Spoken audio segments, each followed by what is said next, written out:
Perkenalkan, nama lengkap saya Christian Rival Dewodatokan dengan NIM 210113002. Perkenalkan, nama saya Felicita Rusadi Aryo Asin, NIM 2101130058. Perkenalkan, nama saya Ignatius Devisi Magar, NIM 2101130021. Perkenalkan, nama saya Familia Nifu dengan NIM 21011300119. Perkenalkan, nama saya Tridia Renmawati Ligusrinope dengan NIM 2101130046. Perkenalkan, nama saya Tenci Horanambatu, NIM 2101130044. Nama saya Richard Christian Kali, NIM 21011300038. Perkenalkan, nama saya Sifrabia dengan NIM 2101130042. Perkenalkan, nama saya Donald Selan dengan NIM 21011300017. Perkenalkan, nama saya Anis Alfredo Putra Riu dengan NIM 2101130013. Perkenalkan, nama saya Marta Tamelan, NIM 2101130008. Perkenalkan, nama saya Yeri Belau dengan NIM 210130050.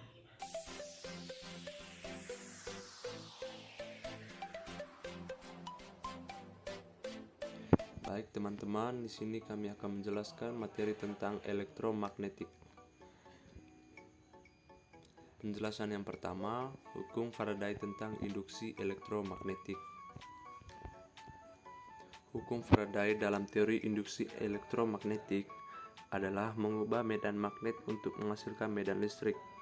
Selain itu, teori ini melahirkan rumus yang disebut persamaan Faraday-Maxwell yang mendefinisikan hubungan antara perubahan medan listrik dan medan magnet dengan rumus nabla dikali epsilon sama dengan min parsial B atau parsial T.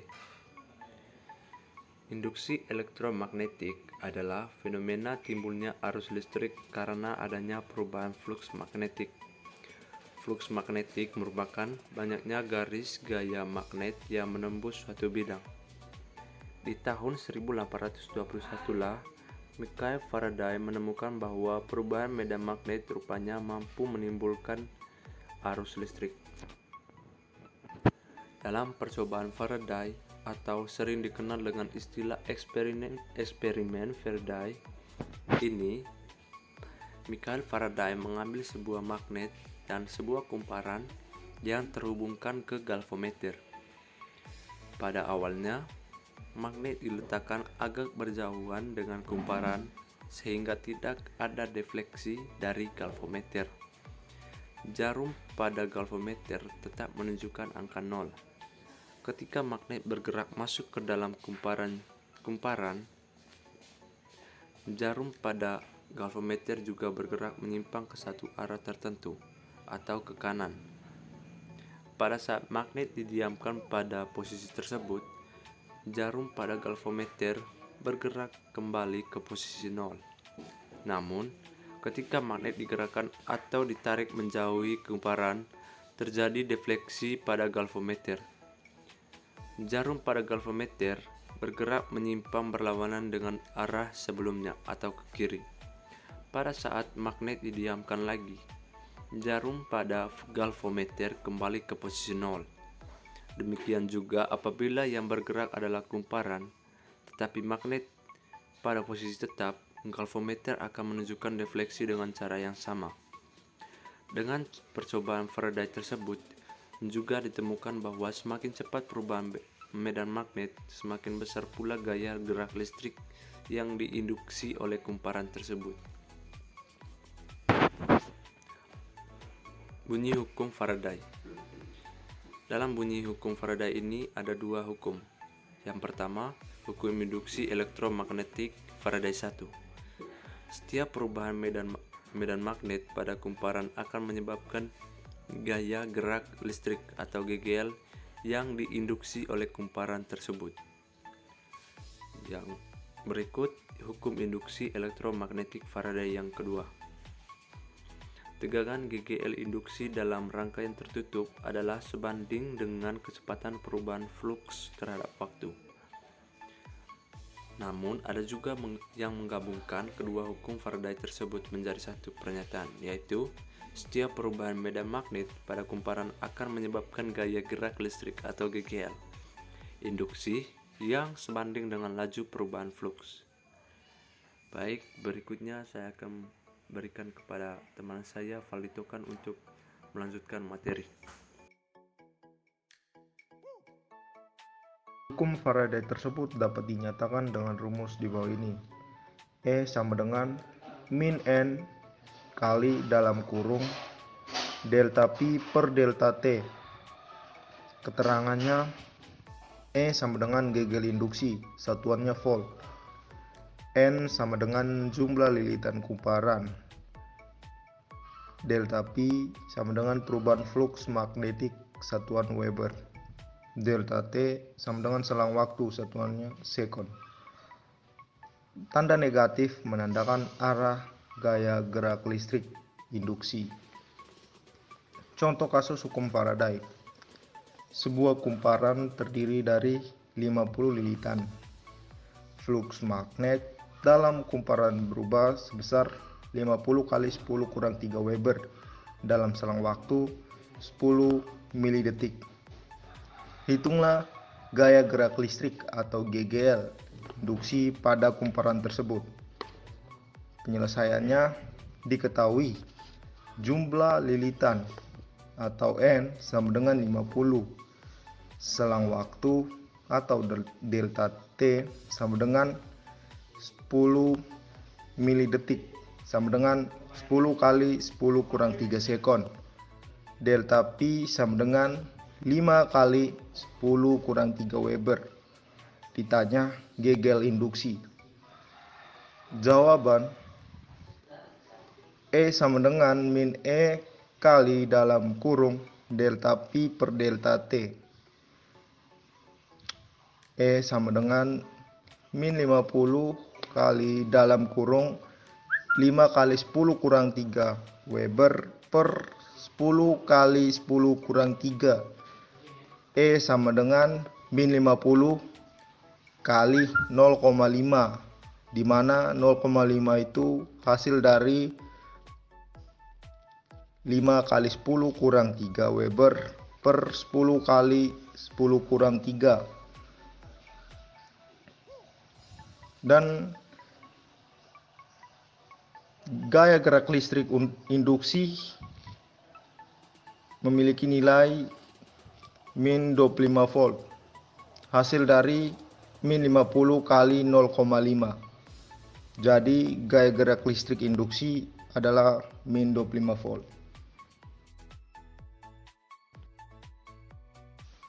Hukum Lenz.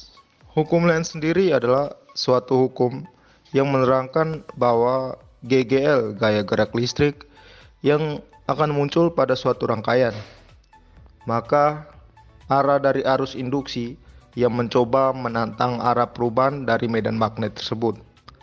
Secara mudahnya, hukum elektromagnetik yang bisa digunakan untuk menentukan arah gaya listrik yang dihasilkan oleh induksi elektromagnetik. Hukum ini diciptakan oleh seorang ilmuwan dalam bidang fisika bernama Frederick Lenz pada tahun 1834. Hukum Lenz dapat dilihat dari sebuah percobaan yang dilakukan dengan menggunakan magnet dan juga kemampuan listrik.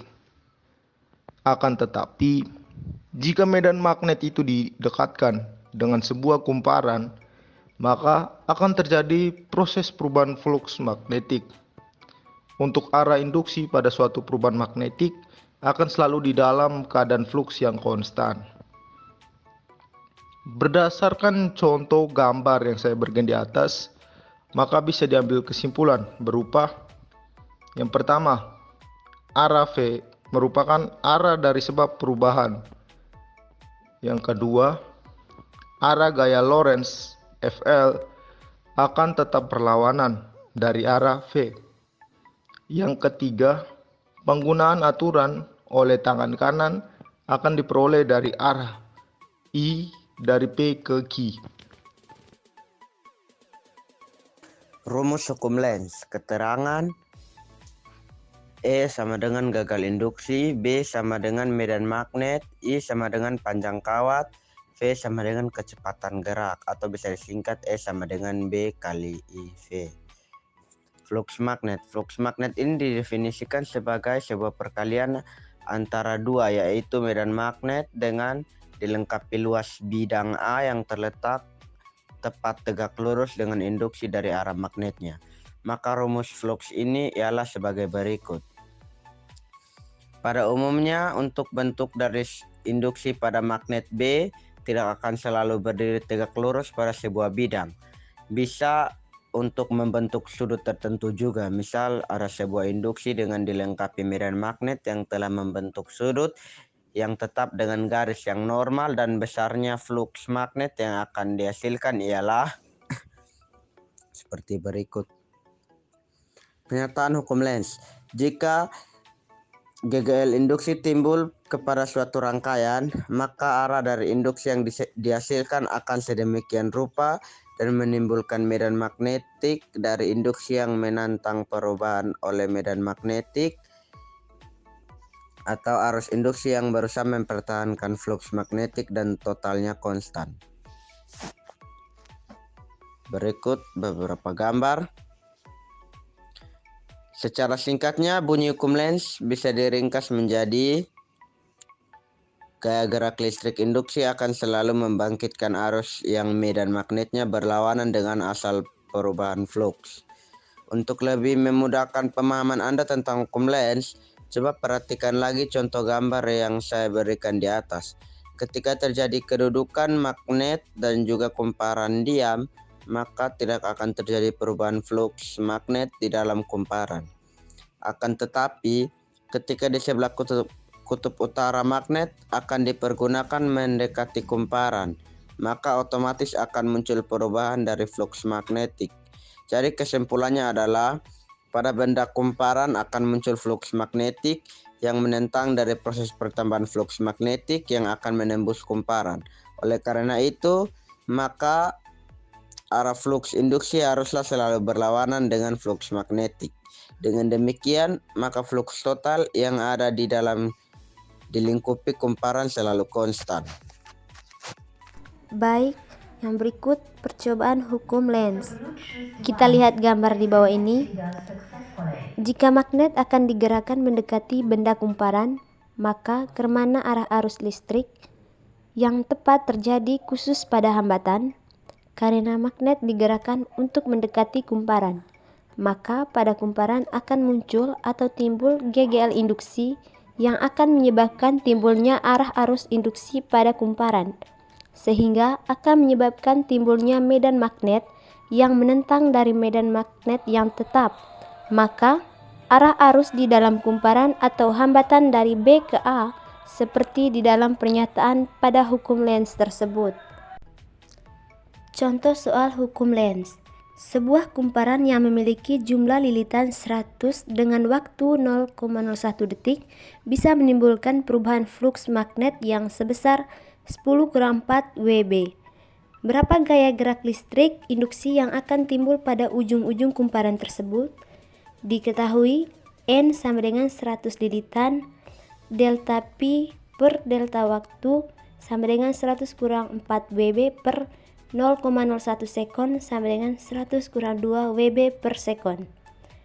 Hasilnya GGL induksi kali delta Pi per delta waktu sama dengan GGL induksi sama dengan min 100 kali 10 kurang 2 sama dengan GGL induksi sama dengan min 1 volt Tanda negatif tersebut hanya menunjukkan arah dari arus induksinya. Jadi total dari gaya gerak listrik induksi elektromagnet yang diperoleh dari ujung kumparan di atas sebesar 1 volt. Yang berikut aturan tangan kanan. Ini adalah cara yang mudah untuk menentukan polaritas GGL induksi dalam konduktor. Asalkan konduktor merupakan bagian dari rangkaian lengkap, itu akan menunjukkan arah aliran arus yang dihasilkan. Jari pertama, jari kedua, dan ibu jari tangan kanan direntangkan saling tegak lurus satu sama lain, seperti 3 rusuk kubus, seperti yang ditunjukkan pada gambar A. Jari pertama menunjukkan arah flux, ibu jari menunjukkan arah gerak konduktor relatif terhadap flux, dan jari kedua menunjukkan polaritas GGL yang diinduksi dan aliran arus. Proses ini diilustrasikan pada gambar B yang menunjukkan penampang gaya pada konduktor pembawa arus. Gambar A menunjukkan pola medan yang dihasilkan oleh 2 buah kutub dan arus yang mengalir melalui konduktor. Karena garis flux mematuhi aturan bahwa mereka tidak akan berpotongan, maka pola flux dari kutub akan terdistorsi seperti yang diilustrasikan pada gambar B. Juga karena garis flux cenderung bertindak seolah-olah elastis, maka mereka akan mencoba untuk meluruskan diri. Ini menghasilkan gaya yang diberikan pada konduktor dalam arah yang ditunjukkan pada gambar di bawah ini. Arah gaya ini dapat lebih sederhana diperoleh dengan menerapkan aturan tangan kiri Fleming. Aturan ini mirip dengan aturan tangan kanan. Perbedaan utama tentu saja adalah jari dan ibu jari tangan kiri sekarang digunakan. Dalam hal ini, jari pertama menunjukkan arah flux utama dari kutub, jari kedua menunjukkan aliran arus yang mengerikan, menunjukkan arah gerak yang dihasilkan, dan karenanya. Hal ini ditunjukkan pada gambar berikut. Eksperimen sederhana dapat digunakan untuk mengkonfirmasi bahwa gaya yang diberikan pada konduktor berbanding lurus dengan kerapatan flux yang dihasilkan oleh potongan kutub. Nilai arus yang mengalir melalui konduktor dan panjang konduktor yang terletak di dalam medan ini menghasilkan persamaan berikut. Gaya sama dengan medan magnet, arus listrik, L Newton. Penentuan panjang efektif konduktor persis sama dengan prinsip generator yang dipertimbangkan sebelumnya. Jadi, setiap konduktor yang melampaui medan utama tidak berkontribusi pada gaya yang diberikan. Persamaan juga hanya berlaku untuk kondisi ketika konduktor tegak lurus terhadap flux utama. Jika terletak pada suatu sudut kurang dari 90 derajat, maka gaya yang diberikan padanya akan berkurang. Jadi, secara umum gaya yang diberikan oleh sin theta Newton. Contoh soalnya, sebuah konduktor dengan panjang efektif 22 cm terletak tegak lurus terhadap medan magnet dengan kerapatan 0,35 Tesla. Hitunglah gaya yang bekerja pada konduktor ketika membawa arus 3A. Penyelesaiannya, L sama dengan 0,22 meter, medan magnet sama dengan 0,35 Tesla, arus listrik sama dengan 3A, theta sama dengan 90 derajat. Gaya sama dengan medan magnet, arus listrik, L sin theta Newton sama dengan 0,35 kali 3 kali 0,22 kali 1, gaya sama dengan 0,231 Newton. Prinsip motorik. Sekali lagi perhatikan konduktor yang dibentuk menjadi bentuk lingkaran persegi panjang ditempatkan di antara 2 kutub dan arusnya melewatinya. Tampilan penampang dari susunan ini bersama dengan pola fluks yang dihasilkan ditunjukkan pada gambar A. Pola fluks untuk kedua sisi loop akan berlawanan arah karena arah arus yang melaluinya.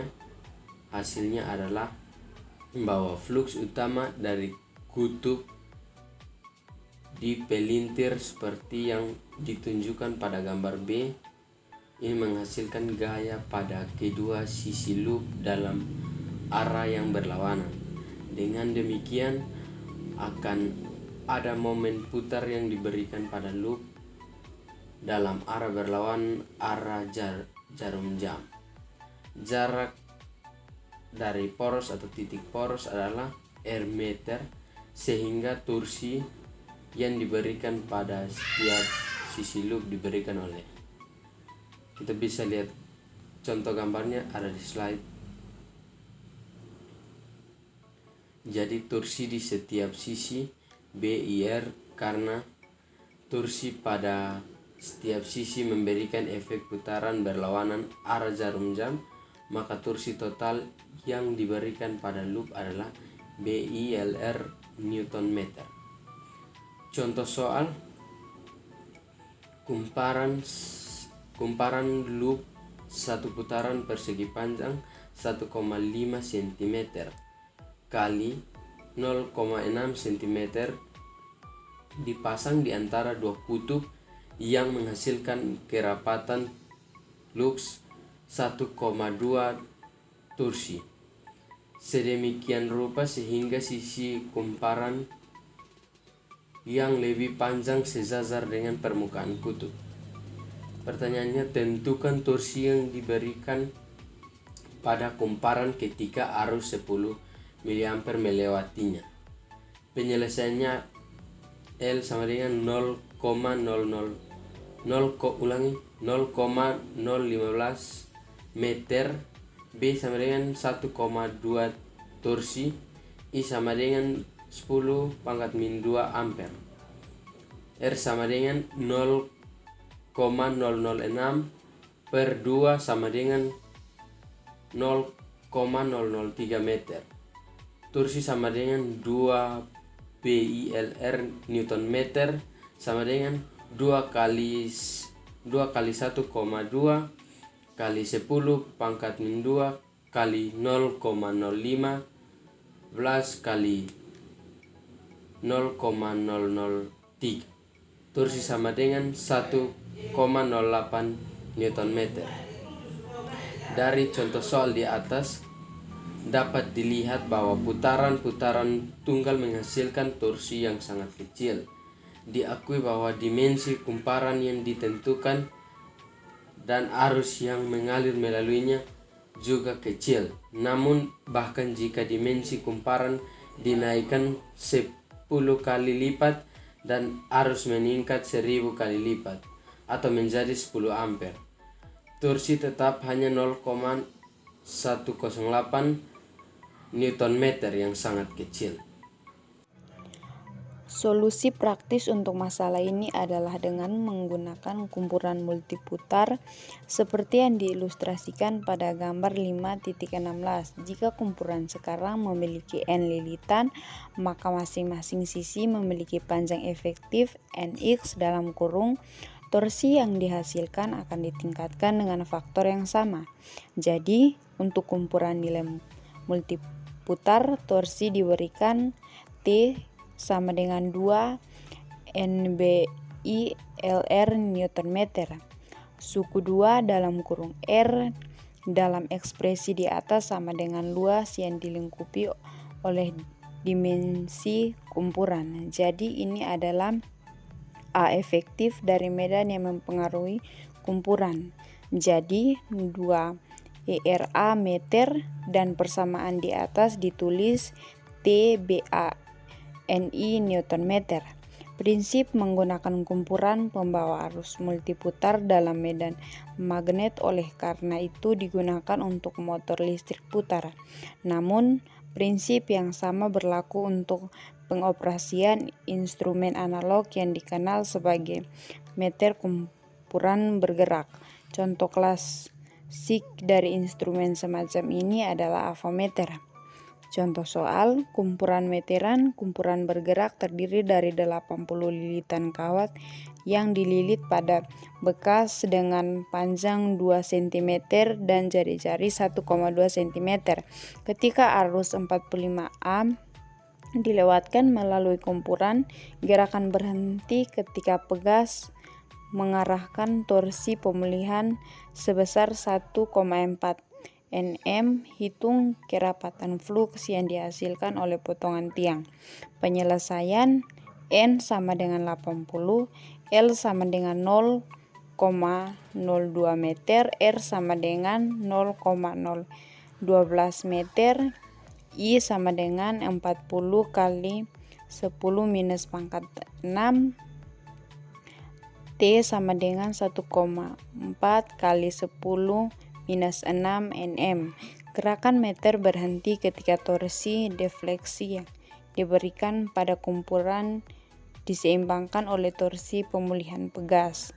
T BA NI Newton meter, B sama dengan T per ANI Tesla, sama dengan 1,4 kali 10 pangkat minus 6 per 0,02 kali 2 kali 0,012 kali 80 kali 45 kali 0 pangkat minus 6, B sama dengan 0,81. Gaya antar konduktor paralel. Ketika dua konduktor paralel keduanya membawa arus magnet, mereka medan akan berinteraksi untuk menghasilkan gaya tarik-menarik atau tolak-menolak antara mereka. Hal ini diilustrasikan pada gambar di bawah ini. Untuk menentukan nilai gaya seperti itu, pertimbangkan terlebih dahulu sebuah konduktor tunggal yang membawa arus sebesar 1 ampere. Medan magnet yang dihasilkan pada jarak D dari pusatnya ditunjukkan pada gambar di bawah ini. Secara umum, H sama dengan NI per L, putaran ampere per meter, tetapi dalam kasus ini N sama dengan 1 konduktor dan meter kedua keliling lingkaran putus-putus. Jadi H sama dengan NI per 2 pi diameter. Sekarang kerapatan fluks B sama dengan mu0 mu R H Tesla. Dan sebagai medan yang ada di udara maka mu R sama dengan 1. Jadi kerapatan fluks pada jarak D dari pusat diberikan oleh B sama dengan 1 mu0 per 2 pi diameter Tesla. Pertimbangkan sekarang dua konduktor Y dan Z yang masing-masing membawa arus L1 dan L2 pada jarak diameter antar pusatnya seperti pada gambar di bawah ini.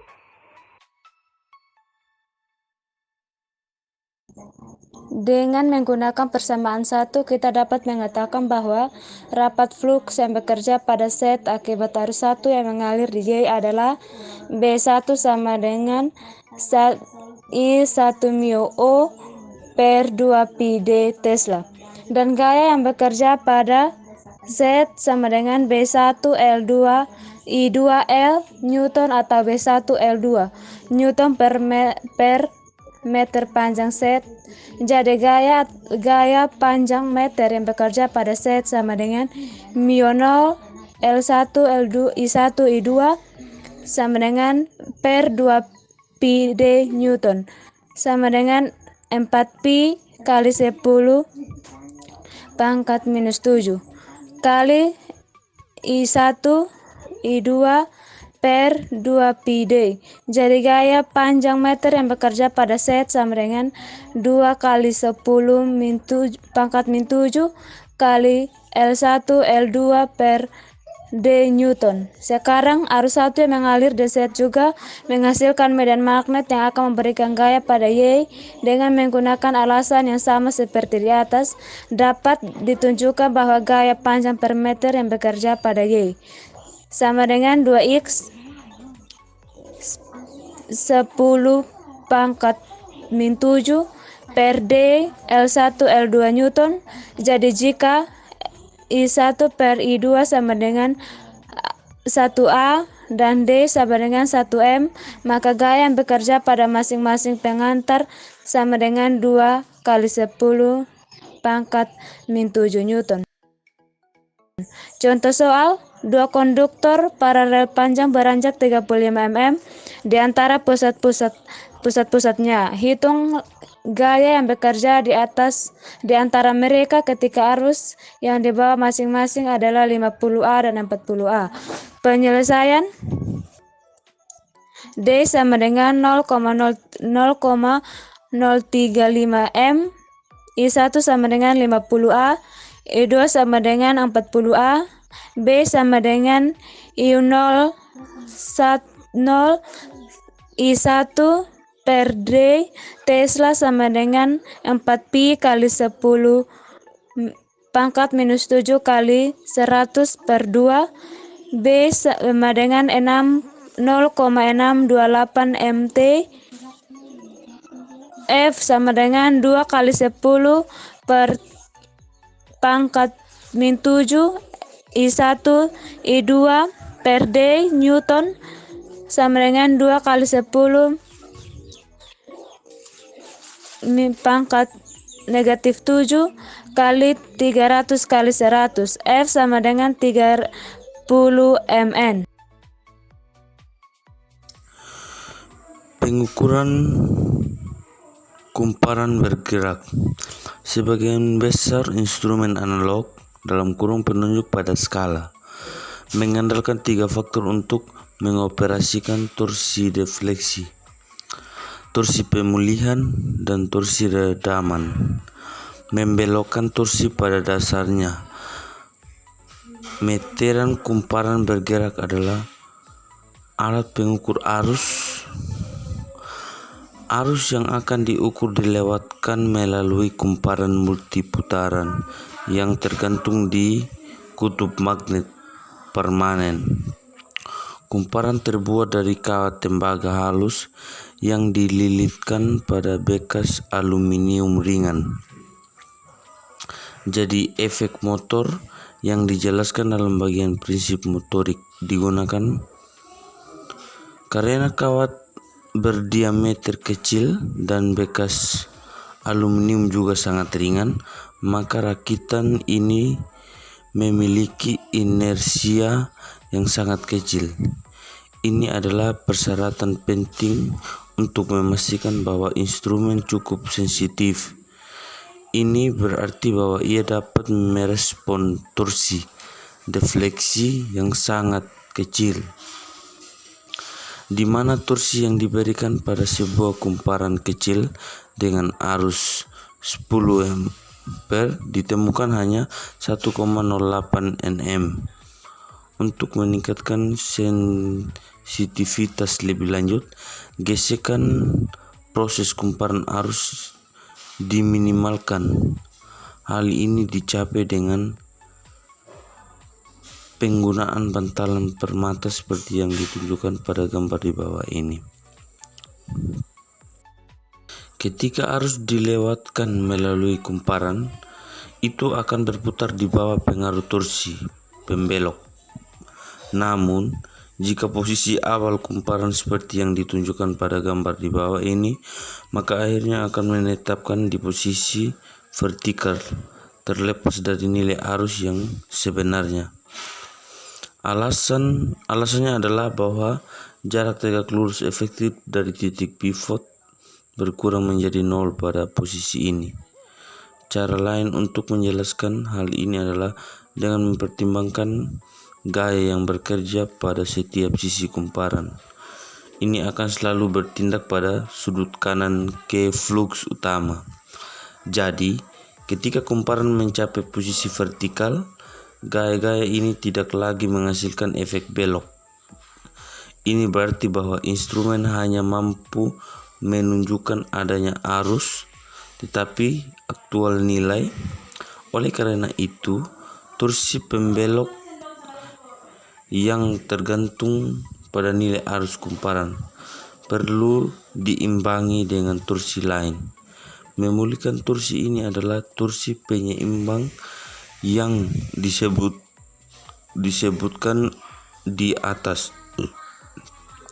Hal ini disediakan oleh dua pegas spiral kontraverbond. Salah satu ujung masing-masing dihubungkan ke atas dan bawah, masing-masing dari gelendong yang membawa bekas kumparan. Semakin besar arus yang melewati kumparan, semakin besar torsi yang membelokkan. Torsi pemulih yang diberikan oleh pegas akan meningkat sebanding dengan defleksi yang diterapkan padanya. Oleh karena itu, petunjuk yang dibawa oleh kumparan gelendong akan bergerak ke titik di mana torsi pembelok dan pemulih satu seimbang satu sama lain. Pegas juga berfungsi sebagai sarana untuk melewatkan arus ke dan dari kumparan. Hal ini untuk menghindari masalah koil harus menyeret sekitar sepasang kabel trailing. Baik, yang berikut torsi redaman ketika arus dilewatkan melalui kuil. Torsi defleksi mempercepat penunjuk menjauh dari posisi nol. Sekarang meskipun rakitan kuil dan penunjuk sangat ringan, ia masih memiliki inersia yang cukup untuk melampaui posisi akhirnya pada skala bertingkat. Hal ini juga mungkin untuk under dan overshoot beberapa kali sebelum menetap. Untuk mencegah hal ini terjadi, gerakan perlu diperlambatkan atau diredam. Efek ini dicapai secara otomatis oleh pembangkitan arus ED di bekas kumparan aluminium saat berputar di medan magnet. Deskripsi lengkap arus ED dibahas nanti dalam bab ini. Namun, menjadi arus induksi berarti mereka tunduk pada hukum Lenz. Oleh karena itu, mereka akan mengalir di bekas kumparan sedemikian rupa untuk menentang perubahan yang menghasilkan mereka. Itu adalah defleksi cepat dari kumparan. Jika dimensi yang pertama dipilih dengan benar, maka hasilnya akan menjadi salah satu overshoot yang sangat kecil, atau overshoot hanya dicegah agar tidak terjadi. Dalam kasus terakhir, instrumen dikatakan teredam kritis atau detak mati. Keuntungan utama dari instrumen kumparan bergerak adalah yang pertama, sensitivitas yang baik. Ini karena kelembapan yang rendah dari kuil dan rakitan penunjuk. Biasanya arus 50A melalui kuil cukup untuk gerakan penunjuk ke ujung skala yang paling ekstrim atau defleksi skala penuh atau FSD. Yang kedua, skala linear.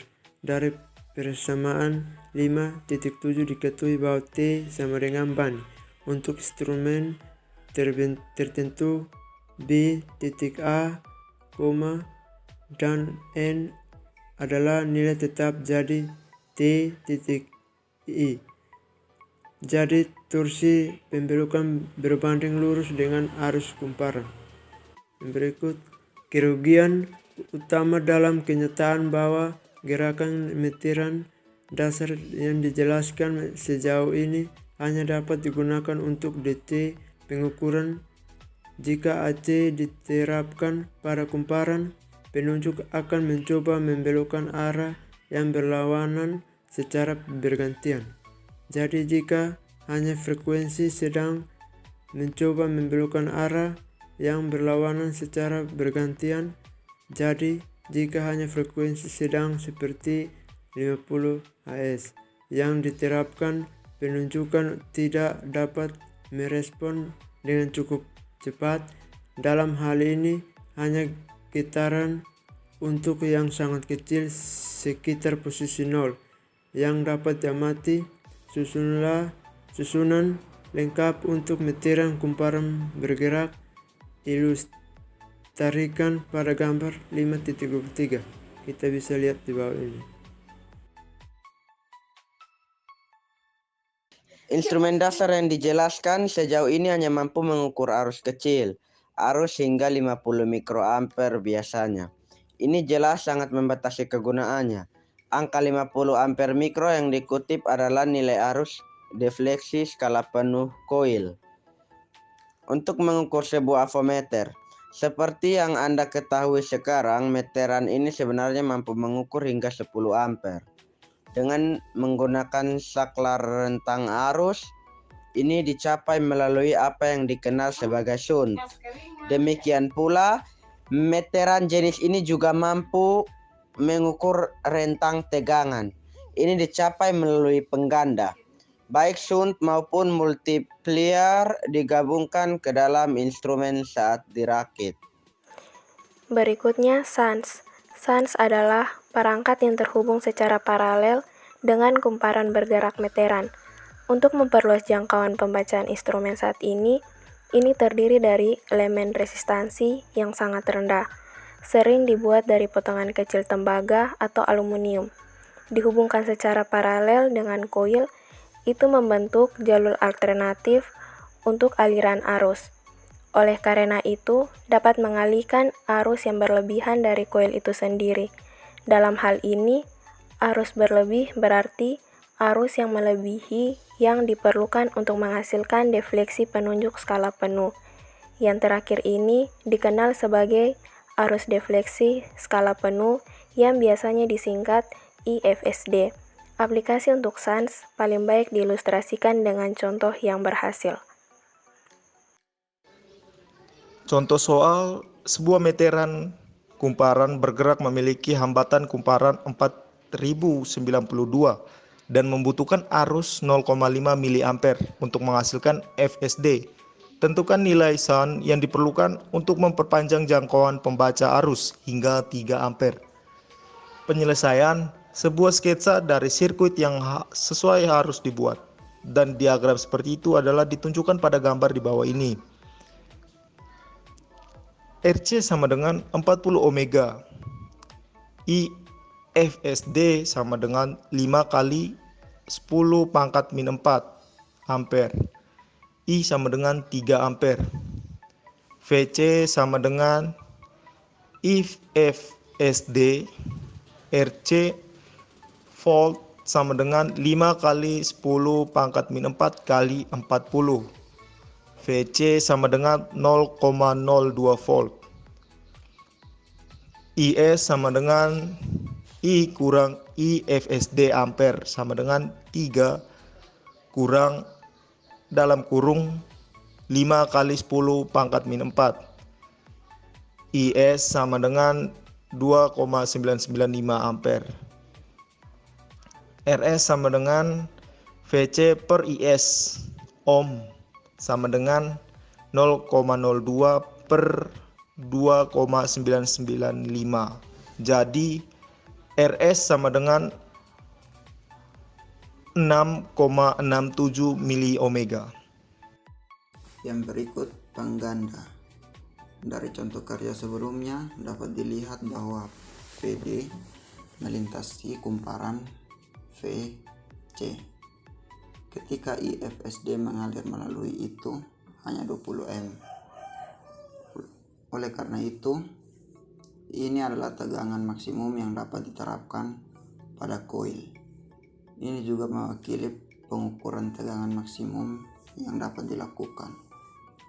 Untuk memperluas jangkauan pembacaan tegangan, pengganda harus digunakan. Ini adalah resistansi bernilai tinggi, dihubungkan secara seri dengan kumparan meteran. Jadi ketika tegangan lebih dari V diterapkan ke terminal M, penggali akan membatasi arus ke IFSD. Contoh kerja, mempertimbangkan gerakan meter yang sama yang ditentukan dalam contoh di slide 27. Tentukan penggali yang diperlukan untuk memperpanjang rentang pembacaan tegangan hingga 10 V. Penyelesaian RC sama dengan 40 ohm, IFSD sama dengan 5 kali 10 pangkat min 4 A, V sama dengan 10 V.